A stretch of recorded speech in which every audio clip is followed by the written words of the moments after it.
বেশ কিছুদিন ধরেই নরসিংদী সদর উপজেলার চরাঞ্চল আলোকবালিতে আধিপত্য বিস্তার নিয়ে চরম উত্তেজনা চলছে ইউনিয়ন বিএনপির সভাপতি শাহ আলম চৌধুরী ও সদ্য বহিষ্কৃত সাধারণ সম্পাদক আব্দুল কাইয়ুম মিয়ার মধ্যে।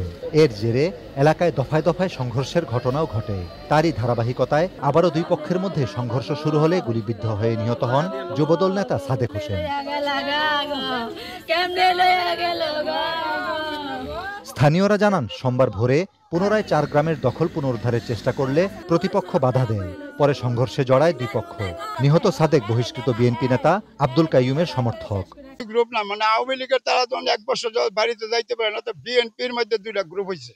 শাহ আলম চৌধুরী এই গ্রুপটা তৈরি করছে, টাস্কারা দিছে যে তোমরা ঠিক আছে বাড়িতে আসো।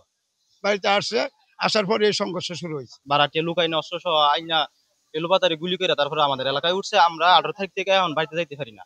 নজরুল তারপরে হইতেছে আপন, এই দুইজনে মিল্লা আওয়ামী সন্ত্রাসী যারা 1 বছর আগে বাইকা গেছিল, তাদেরকে আবার ফেরত দেশে আইন না 11 দিন আগে একটা মার্ডার করাইছে। তারপরে আমাদেরকে বাড়ি থেকে বাইর করে দিছে। প্রতিনিয়ত গত সপ্তাহে তো একজন মারা গেছে, এর আগে একজন মারা গেছে, একটা মহিলা মারা গেছে, একটা বৃদ্ধ লোক মারা গেছে। ভবিষ্যতে অনাকাঙ্ক্ষিত ঘটনা এড়াতে এলাকায় অতিরিক্ত পুলিশ মোতায়েন করা হয়েছে। পুলিশ ঘটনাস্থলে উপস্থিত হয়ে পরিস্থিতি নিয়ন্ত্রণে আনে এবং বর্তমানে সম্পূর্ণভাবে পরিস্থিতি পুলিশের নিয়ন্ত্রণে রয়েছে।